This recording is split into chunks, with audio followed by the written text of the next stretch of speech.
dengan adab kepada guru. Ini yang paling penting, lebih penting daripada ilmu. Kalau guru datang, ente mau ngapain kayak lagi ngapain, ente begini. Paham? Paham? Ayo, dikterti. Anak pakai penerapan, bukan cuma omongan.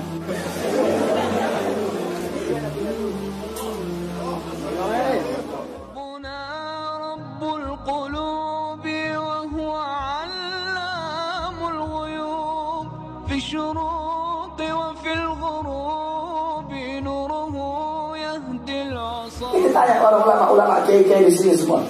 Emang dulu mereka enak mondok? Tidak ada yang enak mondoknya, saudara-saudara.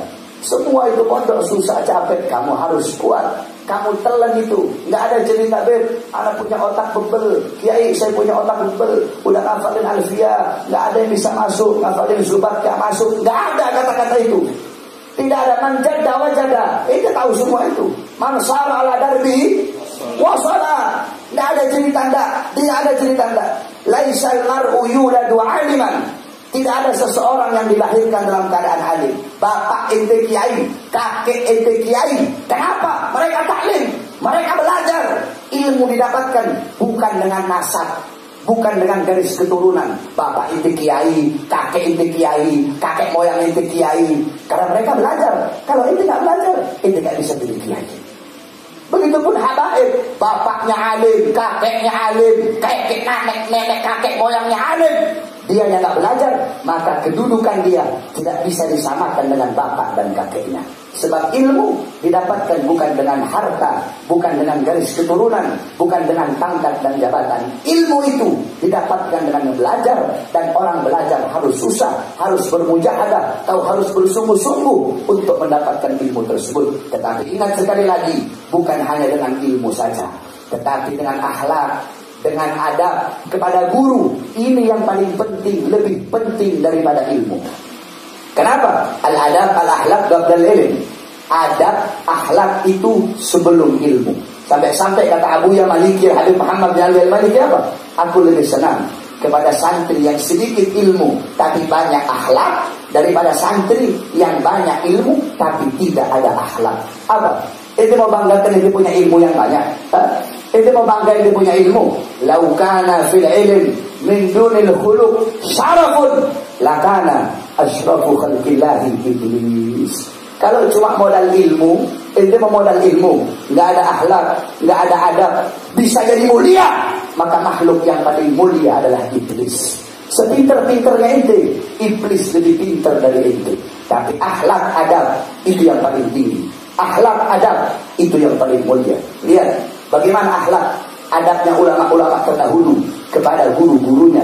Bahkan akhlak dan adab mereka bukan hanya semasa hidup saja, tetapi akhlak adab mereka walaupun guru mereka telah wafat, tidak hilang akhlak dan adab mereka kepada guru. Satu contoh, kamu tahu Kiai Khalil Bangkalan? Tahu? Kiai Khalil Bangkalan seorang wali besar. Dulu di Mekah beliau punya guru namanya Syekh Muhammad Ar-Rahdini, namanya Syekhul A'ma, karena buta. Itu setiap hari Kiai Khalil tidur di depan pintu rumah gurunya. Kenapa? Ngarep pengen diinjak sama gurunya. Ngarep palanya diinjak sama guru. Tiap hari dia tidur, kan gurunya buta, orang buta nggak lihat. Jadi dia keluar rumah diinjak palanya Kiai Khalil. Kiai Khalil ngarep diinjak kepalanya oleh sang guru, saudara-saudara. Ini orang tua sekarang kalau ada guru mencut murid, nakzir murid, datang orang tuanya marah-marah. Gimana ini Kiai? Gimana ini anak saya ditakzir, dibotak, anak saya dipukul. Makanya pondok pesantren saya itu salaf, namanya Tajul Alawiyyin. Semuanya nggak ada muadalah, nggak ada sekolahnya, semua bahas kitab kuning. Itu kalau ada orang tua yang masuk bawa anak, saya bilang duluan pahit-pahitan. Bapak ibu masukkan anak di pondok pesantren saya milih-milih. Kalau mau udah ribuan saya punya murid di pondok ini, tapi saya milih-milih. Saya mau terima dengan satu syarat. Bapak ibu harus wakafkan anak bapak dan anak ibu di jalan Allah. Anggap anak kamu udah mati. Di sini dia bukan anak kamu, di sini dia anak saya. Saya mau kumpul kek, saya mau apa kek, itu urusan saya, bukan urusan kamu. Sebab namanya, kamu tahu kuda. Kenapa kuda itu dicambuk? Apakah semua pukulan-pukulan kasih sayang? Apakah semua pukulan-pukulan kebencian? Tidak, saudara-saudara. Tidak semua pukulan itu pukulan kebencian. Kadang pukulan itu adalah pukulan kasih sayang. Kadang pukulan itu adalah pukulan rahmat. Setiap pondok pasti ada yang namanya ta'zir, dihukum kalau dia melanggar. Nah ini orang tua sekarang enggak. Makanya kamu lihat sekolah-sekolah itu, datang orang tuanya, dilabrak gurunya. Saya bilang kalau anak kamu saya apa-apain, terus kamu mau datang macam-macam, kamu orang tuanya saya pukul. Saya bilang begitu. Oh enggak ikhlas, pasrah. Udah anak saya anak Habib mau mati kayak mau apain anak saya.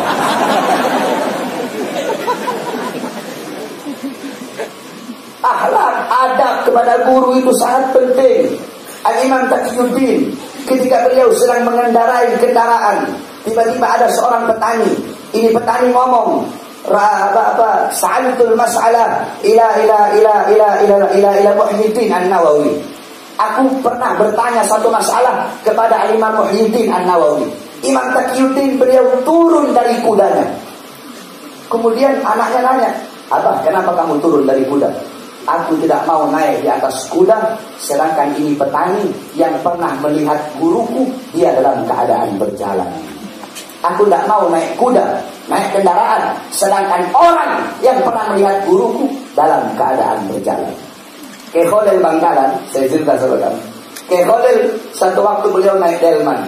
Ketika beliau naik delman, saudara-saudara, ketika itu beliau naik delman, beliau nanya sama tukang delman, "Ini kudanya dari mana, Cak?" "Oh, ini kudanya dari Bima, Kiai. Turunin saya." "Loh, kenapa, Kiai?" "Turunin saya sekarang." Diturunin. "Emang kenapa, Kiai?" "Saya punya guru orang Bima, makanya saya tidak mau naik kuda yang berasal dari Bima." Sampai segitu ta'zim, hormatnya mereka kepada guru seperti itu, saudara-saudara. Oleh karenanya belajar kamu yang benar. Ilmu tidak bisa didapatkan kecuali dengan kesungguhan dan khidmat. Kamu pikir ulama zaman dulu mereka nggak susah dalam menuntut ilmu? Kamu buka kitab, ada kitab namanya Inbahur Ruwat ala Anba'in Nuhat. Mungkin dipelajari di sini. Kamu buka itu kitab, kamu lihat di situ ada satu cerita. Bahwasanya dulu ada namanya Syekh Abdullah Az-Zubaydi. Itu kitab Inbahur Ruwat ala Anba'in Nuhat. Itu kitab yang menjelaskan tentang ahli nahwu, kisah-kisah para ahli nahwu. Di situ diceritakan semua. Nah, dulu ada nama Syekh Abdullah Az-Zubaydi. Beliau belajar kepada Al-Imam Abu Ali Al-Qali, belajar nahwu.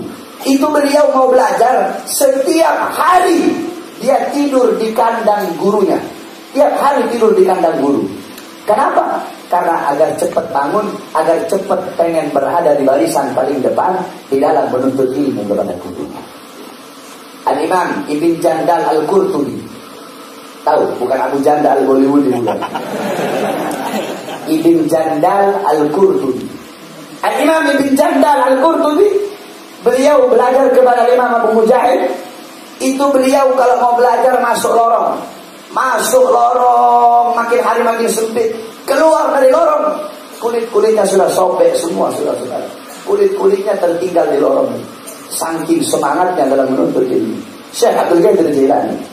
Syekh Abdul Qadir Jailani, beliau pernah ketika menuntut ilmu lapar. Ketika beliau sedang lapar, itu beliau merangkak di padang pasir. Ngapain? Makan pucuk-pucuk daun. Kamu pikir ulama dulu gak susah ketika menuntut ilmu? Al-Imam Syafi'i, ibunya orang susah. Buka kitab Tabaqat Asy-Syafi'iyah. Di situ diceritakan tentang kisah ulama-ulama mazhab Syafi'i, semuanya ada di situ. Itu Imam Syafi'i, ibunya susah buat beli kertas, gak punya uang. Akhirnya Imam Syafi'i ngambil apa? Ngambil tulang-tulang beliau.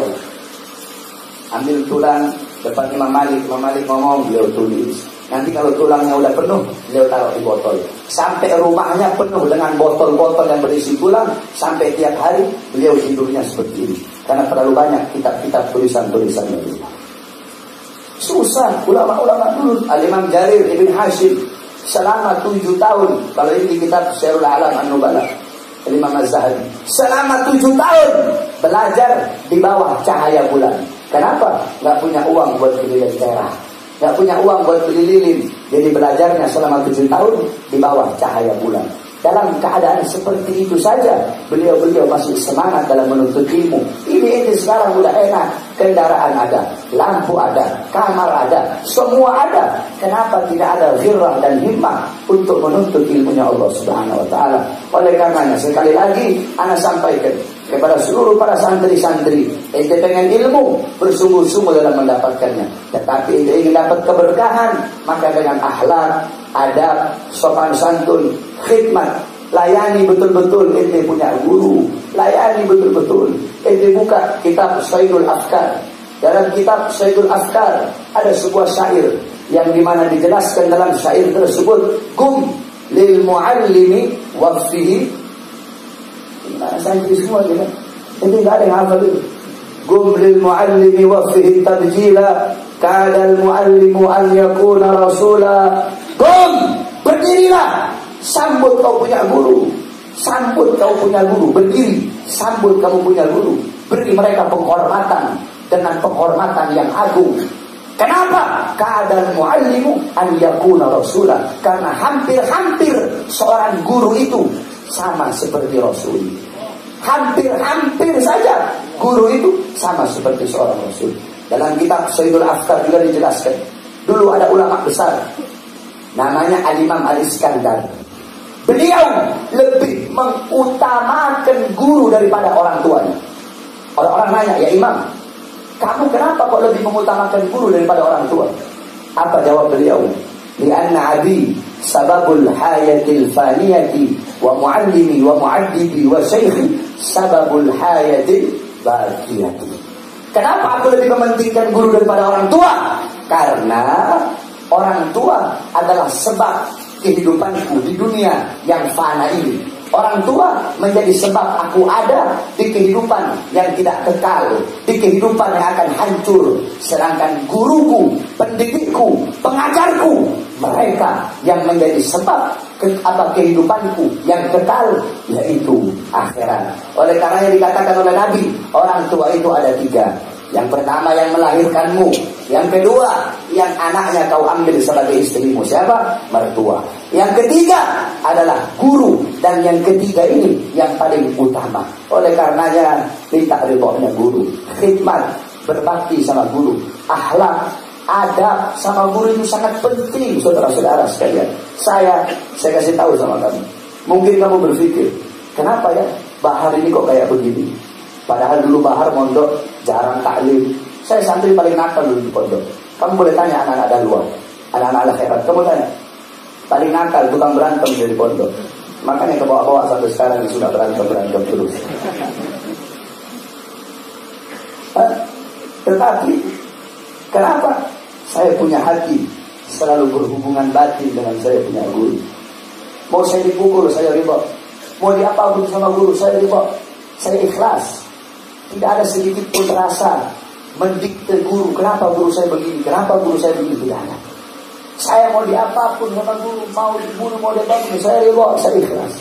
Makanya Allah berikan anugerah ini kepada saya karena ketaatan saya, khidmat saya, karena tidak ada sedikit pun rasa suudzon atau rasa benci kepada saya punya guru.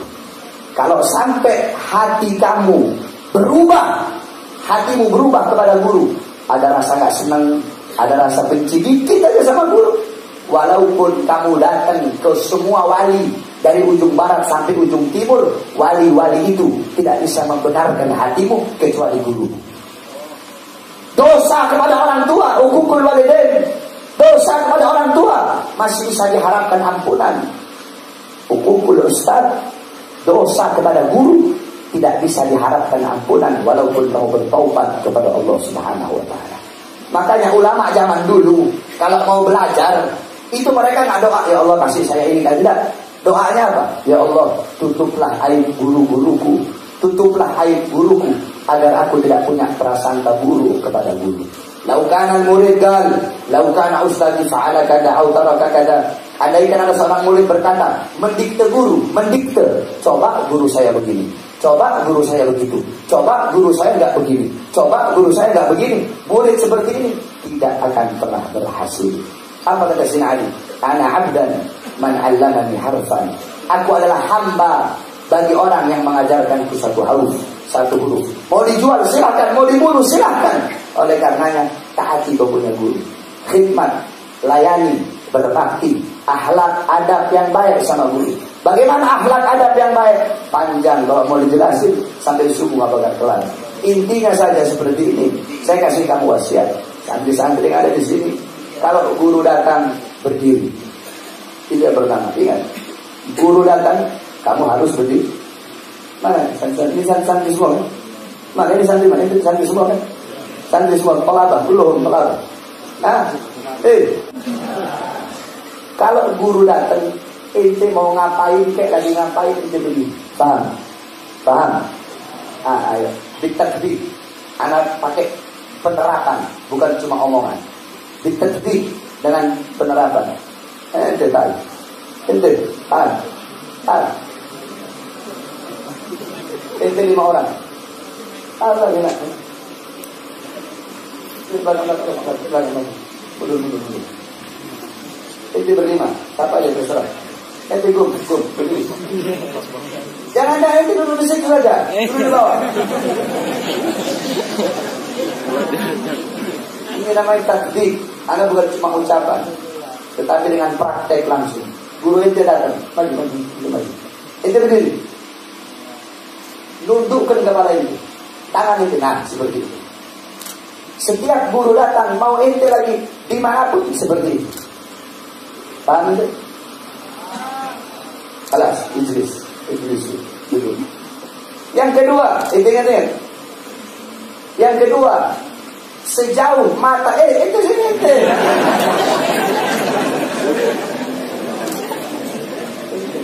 Dia harus jadi guru dulu. Dia harus jadi mudir mahal dulu. Mudir mahal dalam Islam. Mata ente memandang guru, ente di sini, guru di sana.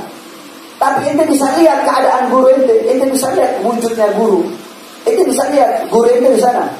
Walaupun guru ente ada di sana, tetap ente harus jalan seperti itu. Walaupun guru ente nggak lihat ente. Jadi akhlak ente kepada guru nggak harus dilihat oleh guru, nggak harus. Guru ente ada di sana, tapi ente bisa kelihatan guru ente jalan dulu. Itu yang kedua, paham? Yang ketiga, jangan pernah ente membelakangi ente punya guru. Selesai taklim atau selesai dipanggil guru, anak ajarkan kepada ente. Selesai dipanggil guru, ente satu orang ente guru. Ini ente punya guru di sini, selesai taklim. Ente jalannya mundur, terus, awas kasih dia jalan, mundur, jangan begitu tangannya begini. Tunjukkan akhlak adab ente sama guru. Terus mundur sampai keluar. Balas, tangankan. Itu yang keberapa itu? Yang ketiga, paham deh? Jangan pernah ente membelakangi ente punya guru. Ini anak ajarkan kepada ente. Keempat, cara musafah. Apa musafah? Mencium tangan guru. Cara cium tangan guru bukan cuma ditempel-tempel begini, bukan. Paham ente? Cium tangan itu dihirup, pakai taruh di bawah hidung. Cium tangan. Anak kalau cium tangan guru anak begini.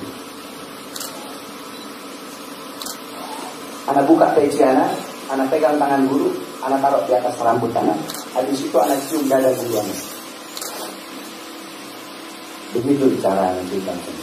Ini saudara kan?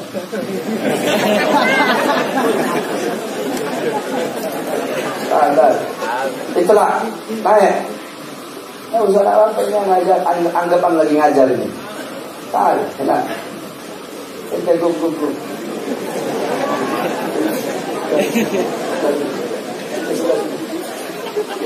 Ini tangan dia berhenti. Saya tadi yang ngajarin.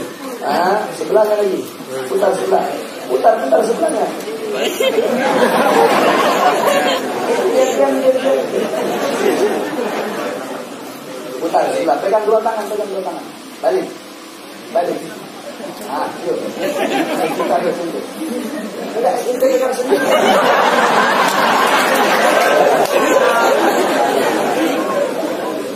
Anak ajarin.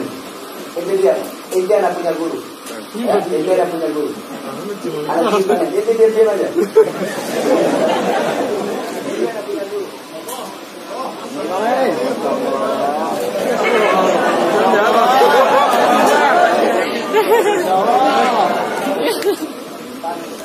Dia bikin kerja lagi.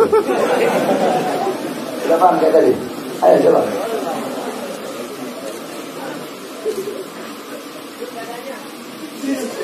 Nah, ini juga ada. Santri gak ada yang tepuk tangan. Tepuk tangan bukan santri. Gak ada santri tepuk tangan. Anjir. Paham? Seperti itu cara cium tangan sama guru. Ini namanya tatbik. Tatbik itu praktek. Anak kalau ngajar murid nggak pernah hanya dengan gauliyah saja. Tetapi bil ahwal, bil af'al, bil tatbik. Ya, paham itu ingat? Jalan mundur. Nah, di situ terletak keberkahan daripada seorang guru. Itu kalau mau tahu, itu pernah ke Madura. Pernah ke Madura. Itu santri-santri di Madura, akhlak adat mereka sama guru itu luar biasa. Mereka kalau lagi naik motor, ini di Madura, kalau lagi naik motor, gurunya lewat, itu mereka matiin mereka punya motor, mereka dorong mereka punya motor. Itu akhlak adat santri yang ada di Madura. Jadi anak kalau lagi lewat di sana ada santri, semuanya dimatiin motornya, didorong semua. Sudah hadir. Saking ta'zimnya mereka kepada seorang guru. Yang terakhir, saya nggak mau bahas lain-lain karena saya nggak enak, nggak kuat buat Allah Akbar, nggak kuat. Nanti insya Allah nggak enakan kalau kita takbir lagi ya. Anggap aja lagi ngajar. Terus apa tadi terakhir? Anda tahu Syekh Ali Baras mendapatkan magam di sisi gurunya yang begitu tinggi. Sampai-sampai magam gurunya diberikan kepada Syekh Ali Baras. Magam gurunya, magam Habib Umar, jatuh kepada Syekh Ali Baras. Kenapa? Kalau dilihat masa khidmat dengan masa beliau belajar, itu lebih banyak masa khidmat daripada masa belajarnya. Makanya beliau kasih magam kewaliannya kepada Syekh Ali bin Abdullah Baras. Satu saat Syekh Ali Baras sedang mijit kaki gurunya. Ketika lagi dipijit kaki gurunya, tiba-tiba Syekh Al-Habib Umar bin Abdul Rahman bilang, di depan ada Nabi Allah Khidir. Semua murid pergi ke depan, pengen ketemu sama Nabi Khidir. Illa Syekh Ali Baras. Dia pegang kaki gitu. Kata Habib Umar, ya Ali, kenapa nggak pergi? Semua teman-teman itu pergi. Apa kata beliau? Ya Habib Umar, guruku, bagiku sebagai murid, kedudukanmu lebih mulia dan lebih agung daripada Nabi Allah Khidir alaihissalam. Untuk apa aku menemui Nabi Khidir, sedangkan Nabi Khidir datang kemari untuk menemuimu, wahai guru. Ada dulu seorang murid lagi nyapu, datang satu orang. Wa ma ta'rifuni? Apakah kamu tidak kenal aku? Kata murid, aku kenal kau. Engkau Nabiullah Khidir. Aku tahu kamu Nabi Khidir. Terus kamu nggak punya hajat apa-apa, nggak minta doa, nggak apa. Semua orang nyariin saya buat minta doa. Ini saya yang datang ke kamu. Terus kamu biasa-biasa aja, kamu nggak minta doa sama saya. Apa kata murid? Cukup hajat-hajat saya, guru saya tidak butuh kepada selain guru saya. Ya, bagaimana ta'zim dan khidmatnya mereka kepada guru. Wasiat saya yang terakhir, ingat, bukan seberapa besar engkau ada di hati gurumu, tetapi seberapa besar gurumu ada di hatimu, maka lebih besar dari itu engkau ada dalam hati gurumu. Mudah-mudahan Allah berikan santri di sini ilmu yang manfaat. Allah berikan semuanya ilmu yang manfaat, ilmu yang barakah, sehingga bisa menjadi santri-santri yang berani untuk menyampaikan yang benar itu benar dan yang salah itu salah. Ingat, bukan seberapa besar engkau ada di hati gurumu, tetapi seberapa besar gurumu ada dalam hatimu. Sebesar apa gurumu ada dalam hatimu, lebih besar dari itu engkau ada di dalam hati engkau punya guru.